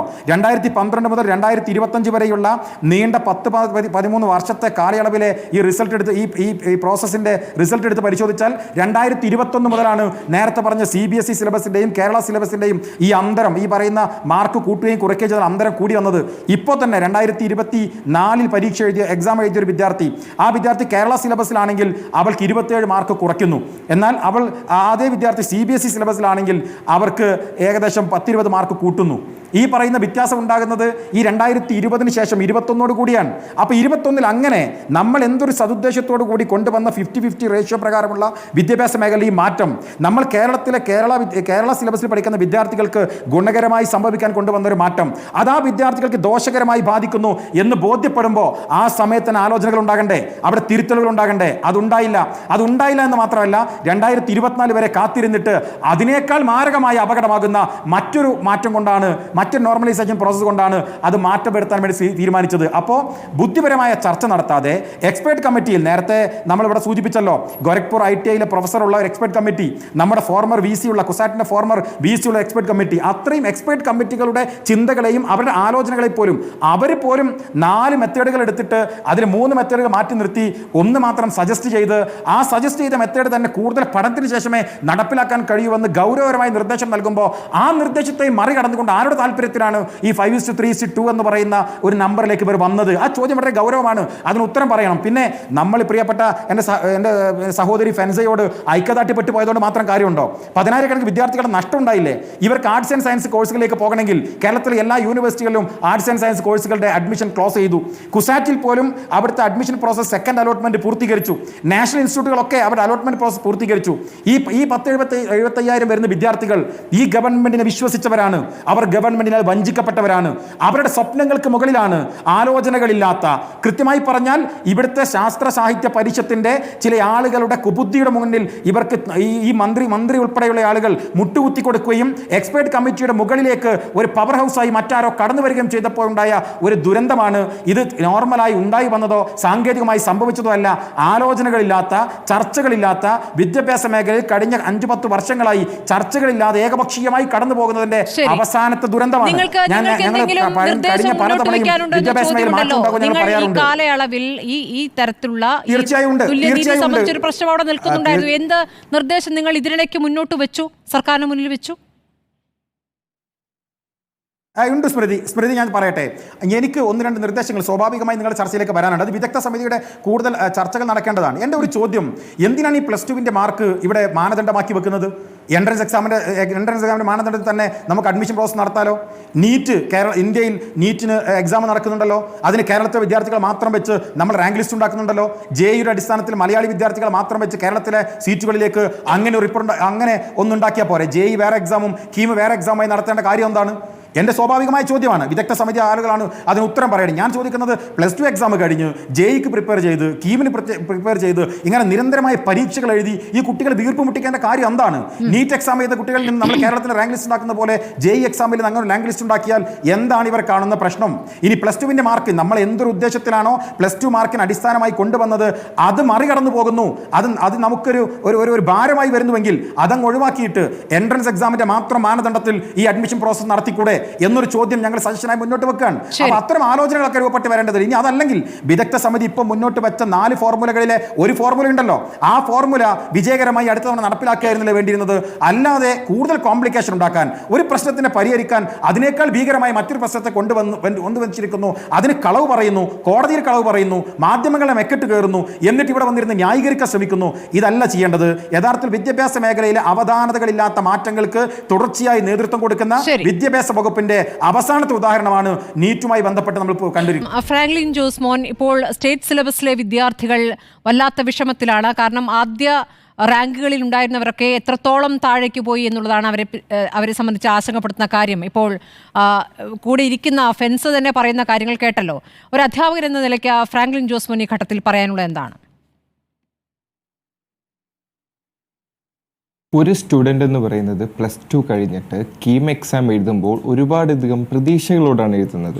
അതായത് അവനവൻ്റെ സ്വപ്നം, എനിക്കൊരു എഞ്ചിനീയർ ആവണം, എനിക്ക് വലിയൊരു കമ്പനിയിൽ ജോലിക്ക് പോകണം എന്ന വലിയ വലിയ സ്വപ്നങ്ങളോട് കൂടിയാണ് +2 കഴിഞ്ഞ് ഒരു കീം എക്സാം എഴുതുന്ന ഒരു എഞ്ചിനീയറിംഗ് കോളേജിൽ പ്രവേശിക്കാൻ വേണ്ടിയിട്ട്. സോ പണ്ടത്തെ പോലെ ഒന്നുമില്ല, ഇപ്പോൾ എല്ലാ കുട്ടികൾക്കും ആക്സസിബിളാണ് ഇൻ്റർനെറ്റ് എന്ന് പറയുന്നത്. സോ അവർക്കറിയാം എന്താകണം, എനിക്ക് എന്താകണം, ഞാൻ ഇന്നതാകാൻ വേണ്ടി എന്ത് പഠിക്കണം, ഞാൻ എന്തൊക്കെ കാര്യങ്ങൾ പഠിക്കണം, എവിടെ പഠിക്കണം എന്നുള്ള വ്യക്തമായ ഐഡിയ ഉണ്ട്. പണ്ടത്തെ പോലെ ഒന്നല്ല. അപ്പോൾ ആ ഒരു കുട്ടിക്ക് അറിയാം ഒരു 4 വർഷം കഴിയുമ്പോഴത്തേക്കും ബിടെക് ഗ്രാജുവേറ്റ് ആകുമ്പോൾ ഞാൻ ഏത് ബ്രാഞ്ചിലായിരിക്കണം എൻ്റെ ബിടെക് ഞാൻ ചെയ്യേണ്ടത്, ഏത് ഡിസിപ്ലിനിലായിരിക്കും ഞാൻ ചെയ്യേണ്ടത്. ഈ 4 കൊല്ലം ഞാൻ പഠിച്ചു കഴിഞ്ഞാൽ ബാക്കിയുള്ള 6 കൊല്ലം ഞാൻ വർക്ക് ചെയ്ത് കഴിഞ്ഞ് അടുത്ത 10 വർഷം കഴിയുമ്പോൾ ഈ സൊസൈറ്റിയിൽ ഞാൻ എന്തായിരിക്കണം, ഞാൻ എന്തൊക്കെ കാര്യങ്ങളാണ് ഈ സമൂഹത്തിന് വേണ്ടി ചെയ്ത് കൊടുക്കേണ്ടത് എന്നുള്ള വ്യക്തമായ ധാരണ നമ്മുടെ സ്റ്റുഡൻസിനുണ്ട്. സോ ആ ഒരു സ്വപ്നമാണ് ഇവിടെ തകർക്കപ്പെടുന്നത്. കാരണം ഇപ്പോൾ കേരളത്തിലെ മുൻനിര കോളേജായിട്ടുള്ള CETയിലൊക്കെ ഇപ്പോൾ എസ്പെഷ്യലി ഇപ്പോൾ എല്ലാവരും കമ്പ്യൂട്ടർ സയൻസ് കോഴ്സിന് കയറുന്നുണ്ട്. സോ കമ്പ്യൂട്ടർ സയൻസ് കിട്ടാൻ വേണ്ടിയിട്ട് കഷ്ടപ്പെട്ട് രാത്രി ഉറങ്ങാതിരുന്ന് പഠിച്ച കുട്ടികൾക്ക് കിട്ടുന്ന റിസൾട്ട് എന്ന് പറയുന്നത് വളരെ ബാക്കിലേക്ക് പോകുന്ന സമയത്ത് അവരുടെ ഒരു ആത്മവിശ്വാസം ഭയങ്കരമായിട്ട് കുറയും. ഒന്നാമത്തെ കാര്യം. പിന്നെ അവരെന്ത് ചെയ്യും, ആ കേരളത്തിൽ എഞ്ചിനീയറിംഗ് പഠിക്കണമെന്ന് പറയുന്ന സ്വപ്നം പോലും പലരും ഉപേക്ഷിച്ചേക്കാം. ഇപ്പം ഇന്ന് റീസെൻ്റ്ലി വന്നൊരു കേസാണ്. എൻ്റെ ഒരു സ്റ്റുഡൻറ്റ്, ഞാൻ ചുമ്മാ സംസാരിച്ച സമയത്ത് പുള്ളിക്കാരൻ്റെ 24,000 നിന്നും 31,000 പോയി. ഓക്കെ, സോ ഇപ്പോൾ എന്താ എഞ്ചിനീയറിംഗ് എന്ന് പറയുന്ന സ്വപ്നം ഉപേക്ഷിക്കുക, എഞ്ചിനീയറിംഗ് സ്വപ്നം ഉപേക്ഷിച്ച് ഏതെങ്കിലും കോളേജിൽ ഡിഗ്രിക്ക് കയറണം എന്നുള്ള ഒരു കോൺസെപ്റ്റിലേക്ക് മാറി ഒരു എഞ്ചിനീയർ ആവാൻ ആഗ്രഹിച്ച ഒരാൾ. സോ ഓരോ കുട്ടികളുടെയും ഓരോ കുടുംബത്തിൻ്റെ സ്വപ്നങ്ങൾ ഇവിടെ തകർക്കപ്പെടുന്നു. അതിനുള്ള വ്യക്തമായ കാരണം എന്ന് പറയുന്നത് നമ്മുടെ എഡ്യൂക്കേഷൻ സിസ്റ്റത്തിലെ പ്രശ്നങ്ങളാണ്. ഒരു പ്രോപ്പർ സിസ്റ്റം ഇല്ല. ഇപ്പം അടുത്ത് എന്താണ് വേണ്ടത് എന്നുള്ള കാര്യം അറിയില്ല. രാവിലെ ഞാൻ ഒരു വീഡിയോയിൽ കണ്ടതാണ്, ബഹുമാനപ്പെട്ട ഉന്നത വിദ്യാഭ്യാസ വകുപ്പ് മന്ത്രി പറയുന്നത് അടുത്ത വർഷത്തെ കാര്യം അടുത്ത വർഷം. അങ്ങനെയല്ല, അടുത്ത വർഷത്തെ കാര്യം അടുത്ത വർഷമല്ല നമ്മൾ ചെയ്യേണ്ടത്. ഫോർ എവർ ഒരു വിഷൻ ഉണ്ടായിരിക്കണം. കേരളത്തിലെ വിദ്യാഭ്യാസം എങ്ങനെ ആയിരിക്കണം എങ്ങനെയാണ് പോകേണ്ടത് എന്നുള്ള വ്യക്തമായ വിഷൻ വേണം. ആ ഒരു വിഷൻ ഇല്ല. അതുകൊണ്ട് എവിടെയും പ്രശ്നമാണ്. കുറച്ചു കാലം മുമ്പേ ക്വസ്റ്റ്യൻ പേപ്പർ ചോർച്ചയായിരുന്നു. അത് കഴിഞ്ഞാൽ പിന്നെ ഇപ്പോൾ കീമിൻ്റെ ഇഷ്യൂ ആയി. ഇനിയിപ്പം ഈ കീമിൻ്റെ ഇഷ്യൂ കഴിഞ്ഞു കഴിഞ്ഞാൽ ഈ കുട്ടികൾ കേരളത്തിൽ എഞ്ചിനീയറിംഗ് പഠിക്കുമ്പോൾ ഈ കുട്ടികൾക്ക് അവിടെ സമാധാനമല്ല. സത്യം, ഈ കുട്ടികൾ കേരളത്തിൽ KTUവിൻ്റെ അണ്ടറിലാണ് BTech പഠിക്കുന്നത് ഈ 4 കൊല്ലം. KTUവിൻ്റെ അണ്ടറിലുള്ള BTech എന്ന് പറയുന്നതും വളരെ മോശമായിട്ടാണ് പോയിക്കൊണ്ടിരിക്കുന്നത്. അവിടെ ഒരു തീരുമാനം എടുക്കാൻ ആളില്ല. അവിടെ ഒരു മൊത്തം ഒരു കുഴഞ്ഞിരിക്കുന്നുണ്ട്. സോ ഒരു സ്റ്റുഡൻറ്റിന് കേരളത്തിൽ പഠിക്കാൻ എന്ത് മിനിമം ഗ്യാരണ്ടിയാണുള്ളത്? ഇപ്പം പറഞ്ഞു വരുന്ന സമയത്ത് കേരളം എന്ന് പറയുമ്പോൾ ലിറ്ററസി റേറ്റ് ഫ്രണ്ടിലാണ്, നല്ല എഡ്യൂക്കേഷൻ സിസ്റ്റം ഉള്ളത് കേരളത്തിലാണ് എന്നൊക്കെ പറയുമെങ്കിലും ബേസിക്കായിട്ട് എൻ്റെ ഒരു ചോദ്യം, കേരളത്തിൽ പഠിക്കുന്ന ഒരു വിദ്യാർത്ഥിക്ക് എന്ത് ഒരു ഗ്യാരണ്ടിയാണ് എഡ്യൂക്കേഷനിൽ നമ്മുടെ ഗവൺമെൻറ്റിന് കൊടുക്കാൻ പറ്റുന്നത്? ഒരു ഗ്യാരണ്ടിയും ഇല്ല. മുൻപോട്ട് പോവുക, അതായത് ഗവൺമെൻറ് എന്തൊക്കെ ചെയ്യുന്നു അതിന് കൂടെ അങ്ങ് പോവുക എന്നുള്ളതാണ്. ഒരു സിസ്റ്റം ഒന്നുമില്ല. എന്താണോ പറയുന്നത് അതേപോലെ ചെയ്തു പോവുക എന്നുള്ളതല്ലാതെ ഒരു സ്റ്റുഡൻസിനും ഒരു അഭിപ്രായവും ഇല്ല, ഒന്നുമില്ല. അവരെന്താ പറയുന്നത് ആ വഴി അങ്ങ് പോവുക എന്നുള്ളത് ഒട്ടും ശരിയല്ല ഒരു കാര്യം. ഒരു വ്യക്തമായിട്ടുള്ള ഒരു എഡ്യൂക്കേഷൻ സിസ്റ്റം കേരളത്തിൽ കൊണ്ടുവരണം. അതായത് ഒരുപാട് രാജ്യങ്ങളിലുള്ള എഡ്യൂക്കേഷൻ സിസ്റ്റം എന്ന് പറയുന്നത് വളരെ ഫ്യൂച്ചറിസ്റ്റിക് ആണ്. അവരിങ്ങനെ ഡേ ടു ഡേ മാറ്റിക്കൊണ്ടല്ല ഇരിക്കുന്നത്. അല്ലെങ്കിൽ ഒരു തീരുമാനം എടുക്കേണ്ട തലേദിവസം മാറ്റുകയോ 1 മണിക്കൂർ മുമ്പ് മാറ്റുകയല്ല ചെയ്യുന്നത്. വ്യക്തമായി അടുത്ത് വരുന്ന 5 കൊല്ലം 10 കൊല്ലം എന്താ വേണ്ടെന്നുള്ള ഒരു വിഷൻ ഉണ്ട് പല രാജ്യങ്ങൾക്കും, പല രാജ്യങ്ങളിലെ വിദ്യാഭ്യാസ വകുപ്പുകൾക്കും. നമ്മുടെ സ്റ്റേറ്റിൽ അതില്ല. ഓക്കെ, അത് ആദ്യം കൊണ്ടുവരണം. അത് കൊണ്ടുവരാനാണ് നമ്മൾ ആദ്യം ഒരു ഉന്നത സമിതി യോഗം ചേരേണ്ടത്. അവിടെയാണ് നമ്മൾ എക്സൽസിനെ കൊണ്ടുവന്ന് നമ്മൾ ആക്ച്വലി ഒരു പ്ലാൻ, ഒരു പ്രിപ്പറേഷൻ സ്റ്റാർട്ട് ചെയ്യേണ്ടത്. അല്ലാതെ ഓരോ ചെറിയ കാര്യങ്ങൾക്ക് വേണ്ടിയിട്ടല്ല. അങ്ങനെ ചെറിയ കാര്യങ്ങൾക്ക് വേണ്ടിയിട്ട് ഒരു പ്ലാൻ ആൻഡ് പ്രിപ്പറേഷൻ സ്റ്റാർട്ട് ചെയ്യുമ്പോഴും അവിടെയും പ്രശ്നങ്ങളാണ്. ഇപ്പോൾ ഒരു വിദഗ്ധ സമിതി എന്ന് പറയുന്ന സമയത്ത് അവർ വാൺ ചെയ്യുന്നുണ്ട്. ഓക്കെ, എന്നാൽ പോലും കൃത്യമായ ഒരു സ്റ്റഡിയോ കൃത്യമായ ഒരു പ്രിപ്പറേഷനോ പ്ലാനിങ്ങോ ഒന്നും ഇല്ലാതെ എടുത്തങ്ങ് എക്സിക്യൂട്ട് ചെയ്യുക. ഇത് ആര് അഫക്റ്റ് ചെയ്യുന്നു, എങ്ങനെ അഫക്റ്റ് ചെയ്യുന്നു? എത്രമാത്രം പാരൻസിന് സ്വപ്നമായിരിക്കും നശിച്ചത്. ഇന്ന് ഉച്ചയ്ക്ക് 2-3 പാരൻസിനെ വിളിച്ചിട്ട് അവർ ഭയങ്കര സങ്കടപ്പെടുക ചെയ്തത്. ഞങ്ങളിനി എന്താ ചെയ്യേണ്ടത്? പലപ്പോഴും പല പാരൻസും രാത്രിയും പകലും ജോലി ചെയ്ത് ആ കുട്ടികളെ ഒരു നല്ല പൊസിഷനിലേക്ക് എത്തിക്കാൻ വേണ്ടിയിട്ട് പഠിപ്പിച്ച കുട്ടികളെ ഒരു റേഞ്ചിലേക്ക് എത്തിക്കുന്നത്. അത്രയും കഷ്ടപ്പെട്ടവർ പഠിച്ചിട്ട് അവർ വിചാരിച്ച പോലെ എത്താൻ പറ്റാത്തപ്പോൾ സങ്കടം വളരെ വലുത് തന്നെയാണ് കുട്ടികളുടെ. അത് മനസ്സിലാക്കേണ്ടത് തന്നെയാണ്. ശരി, ശിവപ്രസാദ് കേൾക്കുന്നുണ്ടല്ലോ. ഒരു അധ്യാപകൻ പറഞ്ഞു കേട്ടു, വിദ്യാർത്ഥി പറഞ്ഞു കേട്ടു. വിദ്യാർത്ഥികൾ പറഞ്ഞുകൊണ്ടിരിക്കുന്നത് ഞങ്ങൾക്കൊക്കെ ഇങ്ങനെ മെസ്സേജുകൾ ഇങ്ങനെ വന്നുകൊണ്ടേയിരിക്കുകയാണ് വിദ്യാർത്ഥികളുടെ. ഒരാൾ പറയുന്ന ഒരു കാര്യമാണ്, ബോർഡ് എക്സാം മാർക്ക് വെയിറ്റേജ് 50:50 മാറ്റി 60:40 ആക്കുക എന്നതായിരുന്നു സുപ്രധാനമായ നിർദ്ദേശം. ഇത് നടപ്പാക്കിയിരുന്നെങ്കിൽ സ്റ്റേറ്റ് സിലബസിലെ കുട്ടികൾക്ക് അല്പമെങ്കിലും ആശ്വാസമായേനെ. എന്നാൽ സർക്കാർ നടത്തിയ പ്രോസ്പെക്ടസ് ചേഞ്ചിൽ അങ്ങനെയല്ല. എക്സ്പെർട്ട് കമ്മിറ്റി പറയാത്ത 5:3:2 ആണ് വന്നത്. അപ്പോൾ ഇതാണ് ഏറ്റവും വലിയ അപകടമായത് എന്ന് വിദ്യാർത്ഥികൾ തന്നെ ചൂണ്ടിക്കാണിക്കുകയാണ്. അപ്പോൾ ഇത് എങ്ങനെ വന്നു എന്ന ചോദ്യത്തിന് മാധ്യമപ്രവർത്തകർ ചോദ്യങ്ങളോട് മന്ത്രി ചൂടായിട്ട് കാര്യമുണ്ടോ ശിവപ്രസാദ്? നിങ്ങൾ കോടതി ചമയണ്ട, നിങ്ങൾ വലിയ കോടതി കളിക്കണ്ട എന്ന് പറയുന്നതാണോ അതിൽ മറുപടി? വലിയ ആശങ്കകൾ വിദ്യാർത്ഥികൾ, രക്ഷിതാക്കൾ, അധ്യാപകർ പങ്കുവയ്ക്കുമ്പോൾ അതിൽ ഒരു വിശദീകരണം മന്ത്രി നൽകേണ്ടതല്ലേ? അവ്യക്തമായി എങ്ങനെ ഈ തീരുമാനം വന്നു എന്ന ചോദ്യത്തിന് വ്യക്തമായി മറുപടി പറയാതെ മന്ത്രി പോവുകയാണ്. ശിവപ്രസാദ് വലിയ ഉത്തരവാദിത്വമുണ്ട് നിങ്ങളെ സംബന്ധിച്ച്. നിങ്ങളുടെ സംഘടന ഇവിടെ ഉന്നത വിദ്യാഭ്യാസ രംഗത്തെ പ്രശ്നങ്ങളുമായി ബന്ധപ്പെട്ട് തെരുവിലാണ്. ആ തെരുവിലിറങ്ങുമ്പോൾ വിദ്യാർത്ഥികളെ വിഷയം കൂടി ഏറ്റെടുത്ത് അതിൽ ശക്തമായി പ്രതികരിക്കേണ്ടതാണ് SFI. ഇതിനകത്ത് നമ്മൾ മനസ്സിലാക്കേണ്ടത് ഇത് തീർത്തും അക്കാഡമിക്കായി നമ്മൾ നടത്തുന്ന ഒരു ചർച്ചയാണെന്നാണ് ഞാൻ വിശ്വസിക്കുന്നത്. അതിനകത്ത് നമ്മുടെ പ്രിയപ്പെട്ട സഹോദരി ഇവിടെ പറഞ്ഞ വിഷയങ്ങൾ നമ്മൾ അഡ്മിറ്റ് ചെയ്തു. ആ നിലയിൽ തന്നെ ആ വിഷയങ്ങൾ ചർച്ച ചെയ്തു.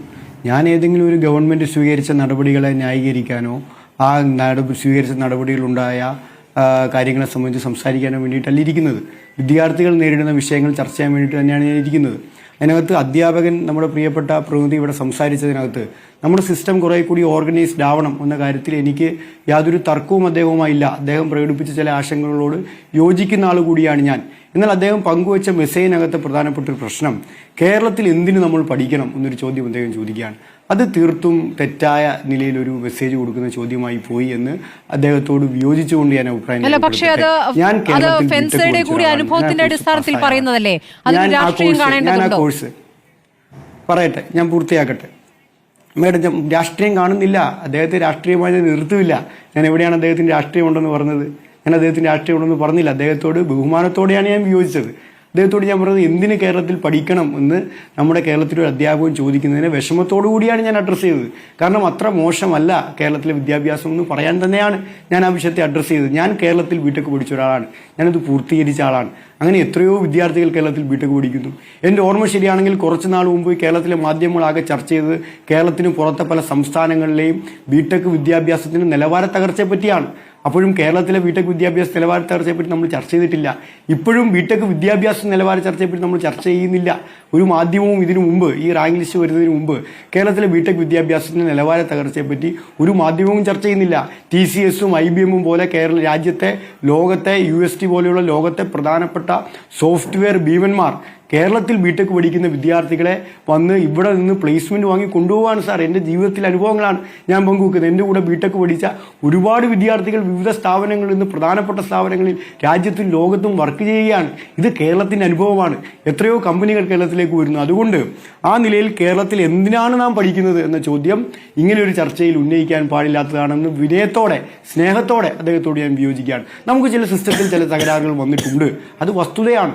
ആ സിസ്റ്റത്തിലെ തകരാറ് അനുഭവിക്കേണ്ടി വന്ന കുട്ടികളാണ് നമ്മുടെ കുട്ടികൾ.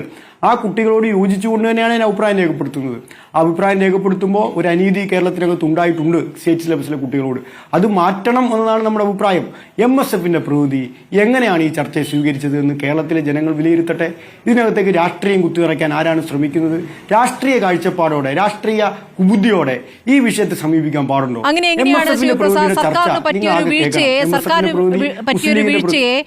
ഈ തരത്തിൽ അക്കാഡമിക് ചർച്ചയായി മാത്രമേ കാണാൻ പറ്റൂ എന്ന് പറയുന്നത് എങ്ങനെയാണ്? നിങ്ങളാണ് പ്രതിപക്ഷത്തെങ്കിൽ അങ്ങനെയാണോ ശിവപ്രസാദിനെ സമീപിക്കുക? പറഞ്ഞോളൂ. ഞാൻ പൂർത്തിയാക്കിയില്ല. എന്ന വാക്കാണ് ഉപയോഗിച്ചത്. എന്തുകൊണ്ടാണ് ഞാൻ രാഷ്ട്രീയ ബുദ്ധി എന്ന് ചേർത്ത് പറയാം. ഞാൻ എന്തുകൊണ്ടാണ് രാഷ്ട്രീയ ബുദ്ധി എന്ന വാക്ക് പറഞ്ഞത്? കേരളത്തിലെ ഗവൺമെന്റ് ഇപ്പോൾ സ്വീകരിച്ച നടപടിക്രമത്തിലുണ്ടായ പോരായ്മയും കാലതാമസമാണ് നമ്മൾ ചർച്ച ചെയ്യുന്നത്. സ്റ്റേറ്റ് സിലബസിലെ വിദ്യാർത്ഥികൾക്ക് ഉണ്ടായിക്കൊണ്ടിരിക്കുന്ന അനീതിയെ തുടർന്ന് കേരളത്തിലെ ഗവൺമെന്റ് അവരുടെ മാർക്ക് സമീകരിക്കാൻ സ്വീകരിച്ച നടപടി ശരിയോ തെറ്റോ പറയണ്ടേ? വേഗത്തിലെടുത്ത നടപടി തെറ്റാണ് എന്നാണല്ലോ. വേഗത്തിൽ നടപടി എടുക്കരുത് എന്ന് വിദഗ്ധ സമിതി തന്നെ പറഞ്ഞിരിക്കുന്നു. പറയുന്നില്ല മാഡം. നിലവിലെ പ്രശ്നത്തിന്റെ അടിസ്ഥാനം എന്താ എന്ന് പരിശോധിക്കും. അതിനെ അഡ്മിറ്റ് ചെയ്തുകൊണ്ടാണ് മാഡം ഞാൻ സംസാരിക്കുന്നത്. പക്ഷെ എന്റെ ചോദ്യം വളരെ ക്രിസ്റ്റൽ ക്ലിയർ ആണ്. ഈ അനീതിയെ പരിഹരിക്കാൻ ഇടപെടേണ്ടതില്ലേ? ആ അനീതിയെ പരിഹരിക്കാൻ വേണ്ടി ഇപ്പൊ കൊണ്ടുവന്ന ഫോർമുല പ്രകാരം അനീതി പരിഹരിക്കപ്പെട്ടിട്ടുണ്ട് എന്നാണ് ഞാൻ മനസ്സിലാക്കുന്നത്. ഈ 5:3:2 ഫോർമുല എവിടെ നിന്ന് വന്നു എന്നാണ് പ്രിയപ്പെട്ട ലീഗിന്റെ പ്രതിനിധി ചോദിക്കുന്നത്. ആ ഫോർമുല കൊണ്ടുവന്നപ്പോൾ നമ്മളിപ്പോൾ കാണുന്നുണ്ടല്ലോ, സ്റ്റേറ്റ് സിലബസിലെ കുട്ടികൾ റാങ്കിൽ മുന്നിൽ വന്നത്. ആ കോടതി ഉത്തരവ് പിൻവലിച്ചുകൊണ്ടാണല്ലോ അവർ പിന്നിലേക്ക് പോകേണ്ടി വന്നത്. അങ്ങനെ സ്റ്റേറ്റ് സിലബസിലെ കുട്ടികളെ കൂടി പരിഗണിക്കുന്ന ഒരു ഫോർമുല സ്വീകരിച്ച കേരളത്തിലെ നടപടി ശരിയോ തെറ്റോ? ഉണ്ടായ സാങ്കേതികമായ തകരാറ് മാറ്റിവെച്ച ഞാൻ പൂർത്തിയാക്കട്ടെ. എക്സ്പെർട്ട് കമ്മിറ്റിയുടെ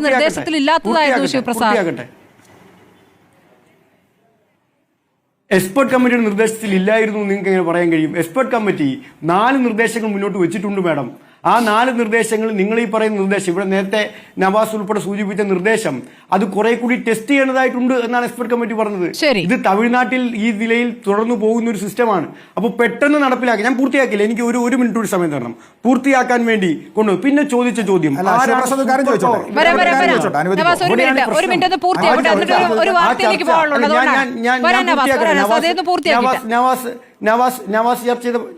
ചർച്ച ചെയ്തപ്പോൾ ഞാൻ ഇടപെട്ടില്ല. സൂപ്പർ പവറാണ്. ഞാൻ ചോദിക്കട്ടെ, എൻട്രൻസിന്റെ മാർക്ക് മാത്രം പോരെ എന്നൊരു ചോദ്യം ചോദിക്കുകയാണ്.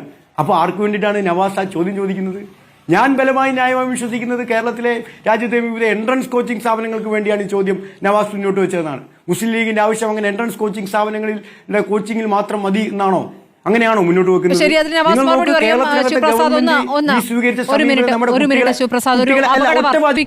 ഇപ്പോൾ മറുപടി നൽകാം. ഇപ്പോൾ ശിവപ്രസാദ് ചില ചോദ്യങ്ങൾ MSFനോട് ചോദിക്കുകയാണല്ലോ. അല്ല, ഞാൻ പൂർത്തിയാക്കിയിരുന്നില്ല. എനിക്ക് ഒരു കാര്യം കൂടി ചോദിച്ചാൽ ചേർത്ത് നവാസിനോട് പറയാം. രാഷ്ട്രീയമായ കുബുദ്ധിയാണ്. ഒറ്റ കാര്യം കൂടി ചോദിച്ചാൽ വേഗം ചോദിക്കും. ഞാനൊന്ന് പറഞ്ഞോട്ടെ. അല്ല ശിവപ്രസാദ് പെട്ടെന്ന് ഒറ്റ കാര്യം കൂടി. ശിവപ്രസാദ് പെട്ടെന്ന്. ഒറ്റ കാര്യം. അവധാനതയില്ലാത്ത നിലപാട് എന്നാണ് കേരളത്തിലെ മുസ്ലിം ലീഗിന്റെ നേതാവ് ഈ ഗവൺമെന്റ് സ്വീകരിച്ച നടപടിയെ പറ്റി പറഞ്ഞത്. ഏതായാലും ഈ ചർച്ചയിൽ കൃത്യമായി കൊണ്ടിരുത്താൻ പറ്റിയ ആൾ മുസ്ലിം ലീഗിന്റെ പ്രതിനിധിയാണ് എന്ന് ഭാഗ്യവശാൽ ഇപ്പോൾ തെളിഞ്ഞു. 2004 കേരളത്തിനകത്തൊരു മന്ത്രി ഉണ്ടായിരുന്നു. മന്ത്രിയുടെ പേര് നാലകത്ത് സൂഫി എന്നാണ്. ആ നാലകത്ത് സൂഫിക്കെതിരെ എൻട്രൻസ് കമ്മീഷണർ ഹൈക്കോടതിയിൽ കൊടുത്തൊരു ഹർജിയുണ്ട്. ആ ഹർജിയിൽ പറഞ്ഞത് എൻട്രൻസിനകത്ത് ക്രമക്കേട് നടത്താൻ മുസ്ലിം ലീഗിന്റെ മുൻ മന്ത്രി, വിദ്യാഭ്യാസ മന്ത്രി ആവശ്യപ്പെട്ടുവെന്നാണ്. ആ ക്രമക്കേട് നടത്തിയ മുസ്ലിം ലീഗിന്റെ പ്രതിനിധിക്ക് കേരളത്തിലെ ഗവൺമെന്റിനെ വിമർശിക്കാൻ എന്തെങ്കിലും അവകാശമുണ്ടോ? ഇത് സതുദ്ദേശപരമായി കേരളത്തിലെ സ്റ്റേറ്റ് സിലബസിലെ വിദ്യാർത്ഥികളുടെ ആവശ്യത്തെ പരിഗണിച്ച് സ്വീകരിച്ചാണ്. എന്റെ ഓർമ്മ വെച്ച കാലം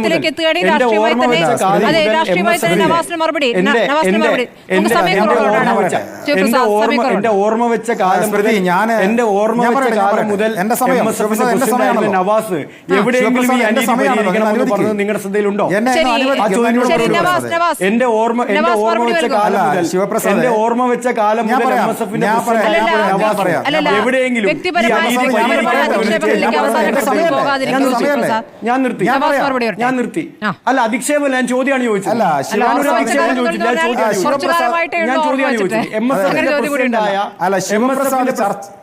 MSFന്റെ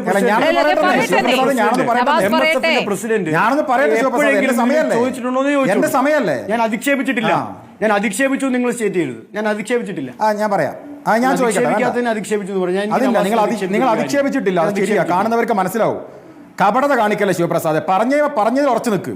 പറഞ്ഞതിൽ ഉറച്ചു നിൽക്കാനുള്ള ധൈര്യമുള്ള വർത്തമാനെങ്കിലും പറ. അല്ലാതെ എന്തെങ്കിലും പറഞ്ഞിട്ട് ഞാൻ ചെയ്തിട്ടില്ലെന്ന് കൂടെ പറയല്ലേ. എന്റെ സമയം ഞാൻ പറയട്ടെ. നാട്ടുകാർ കാണുന്നവർക്ക്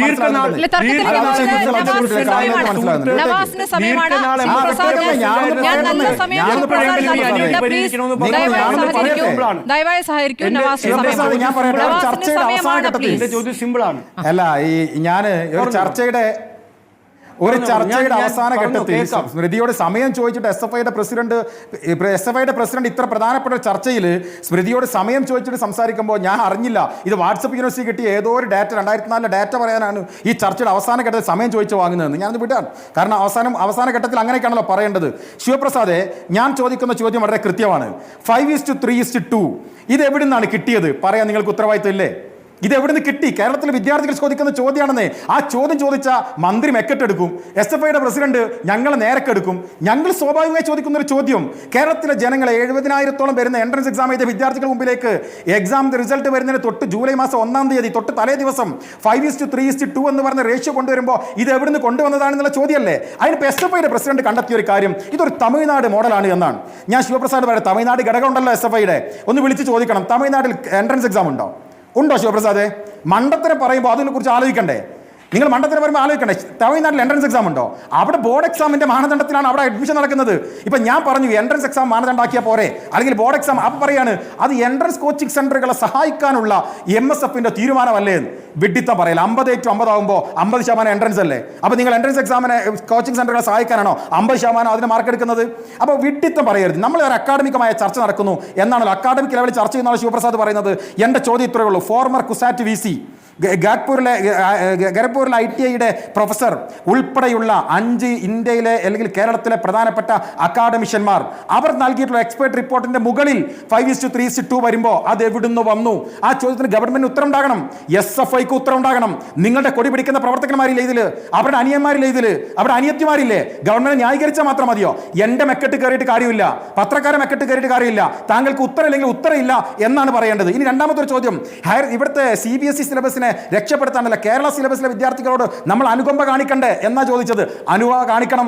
അതിന് 60:40 പറഞ്ഞില്ലേ? ഈ എക്സ്പെർട്ട് കമ്മിറ്റി തന്നെ പറഞ്ഞില്ലേ? 1% നിങ്ങൾ പറഞ്ഞ വാചകത്തോട് നിങ്ങൾക്കോ നിങ്ങളുടെ ഗവൺമെന്റിനോ ബാധ്യതയുണ്ടെങ്കിൽ 60:40 അപ്ലിക്കബിൾ ആക്കണ്ടേ? നിങ്ങൾ ആക്കിയില്ലല്ലോ. നിങ്ങൾ 50:50 തന്നെയല്ലേ ചെയ്തത്? അതിൽ സ്റ്റാൻഡർഡൈസേഷന് പകരം നോർമലൈസേഷൻ എന്ന് പറഞ്ഞുകൊണ്ട് തമിഴ്നാട് മോഡൽ എന്ന് പറഞ്ഞ് കടമെടുത്ത് കൂടുതൽ ഈ വിഷയത്തെ വികൃതമാക്കിയത് നിങ്ങളല്ലേ? അപ്പോൾ ഉത്തരം മുട്ടുമ്പോൾ അല്ലെങ്കിൽ പറയുമ്പോൾ ഉത്തരം ഇല്ലാതെ വരുമ്പോൾ പത്രക്കാരോട് നിങ്ങൾ കോടതിയാകണം തയ്യാറാകണ്ട എന്ന് പറയുക. ഞങ്ങളോട് ഞങ്ങളുടെ മെക്കെട്ടുകാർ അങ്ങനെയല്ല, നമ്മൾ അക്കാഡമിക്കായ ചർച്ചയാണ് നടത്തുന്നതെങ്കിൽ വളരെ കൃത്യമാണ്. ഞങ്ങൾ ചോദിക്കുന്നത്, കേരളത്തിലെ ജനങ്ങൾ മുഴുവൻ ചോദിക്കുന്ന ഒരു ചോദ്യമുണ്ട്. ഏറെ വൈകി ഞാൻ ചോദിക്കണം, ഈ കുട്ടികൾ എന്താ ചെയ്യേണ്ടത്? ശിവപ്രസാദ്, നിങ്ങൾ പറ, SFI പറ, ഈ കുട്ടികൾ എന്ത് ചെയ്യണം? ആർട്സ് ആൻഡ് സയൻസിലേക്ക് പോകണോ? അവിടെ അഡ്മിഷൻ ക്ലോസ് ചെയ്തു. അവർ കുസാറ്റിലേക്ക് പോകണോ? അവിടെ അഡ്മിഷൻ ക്ലോസ് ചെയ്തു. മറ്റേതെങ്കിലും സ്ഥാപനങ്ങളിലേക്ക് പോകണോ? അവിടെ അഡ്മിഷൻ ക്ലോസ് ചെയ്തു. ഇത് നഷ്ടപ്പെടുന്ന കുട്ടികൾ ഇനി എന്താ ചെയ്യേണ്ടത്? നിങ്ങളുടെ സർക്കാരിന്റെ കെടുകാര്യസ്ഥതയിൽ ഈ നഷ്ടം വന്നിട്ടുള്ള കുട്ടികൾ അവരുടെ കുടുംബം ഒരു വർഷം കാത്തിരിക്കണം, അവരിനി കാത്തിരിക്കണം. അവർക്ക് വിളിച്ചു പറയുമ്പോ ഞങ്ങളുടെ മെക്കെട്ട് കയറുകയല്ല. അക്കാദമികളാണെങ്കിൽ അക്കാദമികമായി ചർച്ച ചെയ്യാം, ആക്ഷേപിച്ചിട്ടാണെങ്കിൽ ആക്ഷേപിച്ച് ചർച്ച ചെയ്യാം. ഫെൻസ, ഒറ്റ മിനിറ്റിൽ ഒന്ന് പറയണം, സർക്കാരിനോട് എന്താണ് ഈ ഘട്ടത്തിൽ പറയാനുള്ളത്? എൻ്റെ കേസ് പറയുകയാണെങ്കിൽ, ഞാൻ ഒരു എഞ്ചിനീയർ ഫീൽഡ് തിരഞ്ഞെടുക്കുക എന്നുള്ള എൻ്റെ താല്പര്യം. ഞാൻ 6th സ്റ്റാൻഡേർഡ് മുതൽ ആഗ്രഹിക്കുന്നത് എഞ്ചിനീയർ ഫീൽഡാണ്. എനിക്ക് എഞ്ചിനീയർ മാത്രമാണ് ആയാൽ മതി എന്നുള്ളത്. ആ ഒരു ആഗ്രഹം ഞാൻ 11th +1 +2 റിപ്പീറ്റ് 3 കൊല്ലം കൊണ്ട് എൻട്രൻസ് പഠിച്ചിട്ടുണ്ട്. ആ ഒറ്റൊരു അവസരം കൊണ്ട് എനിക്ക് എത്രയോ റാങ്ക് നഷ്ടപ്പെട്ടുകൊണ്ട് തന്നെ എൻ്റെ ആഗ്രഹങ്ങളായാലും താല്പര്യം അനുസരിച്ച് കയറാൻ പറ്റിയ കോളേജിലൊക്കെ വളരെ നഷ്ടപ്പെട്ട്. ഇപ്പോൾ പറഞ്ഞ പോലെ തന്നെ എനിക്ക് കുസാറ്റിൽ കുഴപ്പമില്ലാത്ത നല്ല റാങ്ക് ഉണ്ടായിരുന്നു. സെക്കൻഡ് അലോട്ട്മെൻറ്റിൽ അവിടെ സീറ്റ് വന്നു. ഫീസ് അടയ്ക്കേണ്ട ഡേറ്റ് സമയം കഴിഞ്ഞു. ഞാൻ വിചാരിച്ചു എനിക്ക് ശരിയാണ്, എനിക്ക് കീമിന് നല്ല റാങ്ക് കിട്ടിയിട്ടുണ്ട്, അപ്പോൾ ഇനി കുസാറ്റിൽ കയറണം, എന്തിനാ എനിക്ക് സീറ്റ് കയറാം. അത് വിചാരിച്ച് ഞാൻ ആ ഫീസ് അവിടെ അടയ്ക്കാതെ നിന്നു. പിറ്റേ ദിവസം തന്നെ കീമ് റാങ്ക് റദ്ദാക്കി. ഇപ്പോൾ കുസാറ്റും കയ്യിലില്ല, കീമും കയ്യിൽ നിന്ന് വിട്ട് അങ്ങനത്തെ ഒരു അവസ്ഥയിലേക്ക് നിൽക്കണം. എനിക്ക് എന്താ ചെയ്യേണ്ടതെന്ന് അറിയുന്നില്ല. കുറേ ഇത് ഇപ്പം എൻ്റെ മാത്രമല്ല, എൻ്റെ കുറേ ഫ്രണ്ട്സ് ഉണ്ട്, എൻ്റെ കുറേ എനിക്ക് അറിയുന്ന ആൾക്കാരുണ്ട്. അതേപോലെ കേരളം ഫുള്ള് ഇതാണ് മന്ത്രിയോട് ഫെൻസയ്ക്ക് ചോദിക്കാനുള്ളത്. ഫ്രാങ്ക്ലിൻ ജോസ്മോൻ നേരത്തെ പറഞ്ഞല്ലോ ശിവപ്രസാദ്, ഇപ്പോൾ കേരളത്തിൽ പഠിക്കണമോ എന്ന് ആലോചിക്കുമെന്ന്. അപ്പോൾ അതൊരു അപമാനമായി ശിവപ്രസാദിന് തോന്നി. പക്ഷേ സർവകലാശാലകളിൽ VC-മാരില്ലാത്ത സാഹചര്യം, കോളേജുകളിൽ പ്രിൻസിപ്പാൾമാരില്ലാത്ത സാഹചര്യം, ഡിഗ്രി PG സീറ്റുകൾ ഒഴിഞ്ഞു കിടക്കുന്ന സാഹചര്യം, ഇതാണ് ഇപ്പോൾ കേരളത്തിലെ സാഹചര്യം. അത് മറ്റ് സംസ്ഥാനങ്ങളുമായി, വടക്കേ ഇന്ത്യയിലെ സംസ്ഥാനങ്ങളുമായി ഒക്കെ താരതമ്യം ചെയ്തുകൊണ്ട് പറഞ്ഞിട്ട് കാര്യമില്ലല്ലോ. നമ്മുടെ അവസ്ഥ ഇപ്പോൾ ഇതാണ്. അല്ല, ഫെൻസ ഉൾപ്പെടെയുള്ള മുഴുവൻ വിദ്യാർത്ഥികളും അനുഭവിക്കുന്ന പ്രയാസം മുന്നിൽ കണ്ടുകൊണ്ട് തന്നെയാണ് SFI സംസ്ഥാന പ്രസിഡന്റ് നിലയിൽ ഞാൻ ഈ ചർച്ചയിൽ പങ്കെടുത്ത് മുഴുവൻ കാര്യങ്ങളും വിശദീകരിച്ചത്. അവിടെ എവിടെയാണ് അവരുടെ വിഷമത്തെ തള്ളിപ്പറഞ്ഞ് ഞാൻ സംസാരിച്ചത്? നിങ്ങൾ നോക്കൂ, ഈ കേരളത്തിലെ ഗവൺമെന്റ് ഈ വിഷമം മുൻകൂട്ടി കണ്ടാണ് ഇങ്ങനൊരു നടപടി സ്വീകരിക്കാൻ വേണ്ടി വന്നത്. അവിടെ MSFന്റെ പ്രതിനിധിയുടെ ആശങ്ക എവിടെ നിന്ന് ഈ ഫോർമുല വന്നു എന്നാണ്. അദ്ദേഹം പറഞ്ഞു ഞാൻ മണ്ടത്തരമാണ് പറഞ്ഞതെന്നാണ്. അദ്ദേഹം എന്ത് അടിസ്ഥാനത്തിലാണെന്ന് പറഞ്ഞതെന്നുള്ള കാര്യം എനിക്ക് മനസ്സിലായിട്ടില്ല. അവിടെ എൻട്രൻസ് പരീക്ഷ ഉണ്ട് എന്ന് നവാസെ ഞാൻ പറഞ്ഞിട്ടില്ല. ഞാൻ പറഞ്ഞത് തമിഴ്നാട് മോഡലിൽ മാർക്ക് സമീകരിക്കുന്ന സ്റ്റാൻഡർഡൈസ് ചെയ്യുന്ന 5:3:2 മോഡൽ കേരളത്തിൽ അഡോപ്റ്റ് ചെയ്തു എന്നാണ് ഞാൻ പറഞ്ഞത്.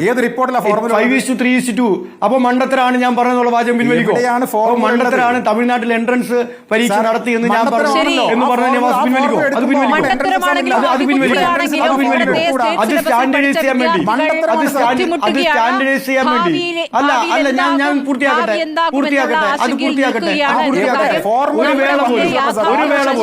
ഒരു വേള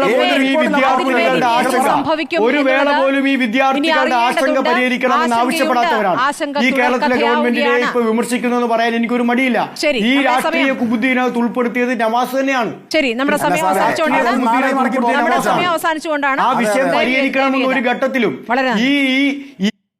വളരെ നന്ദി. സമയം കഴിഞ്ഞുകൊണ്ടാണ്. വളരെ നന്ദി Shri PK Navas, M Sivaprasad, Franklin Josemon, ഫെൻസ ചർച്ചയിൽ പങ്കെടുത്തതിന്.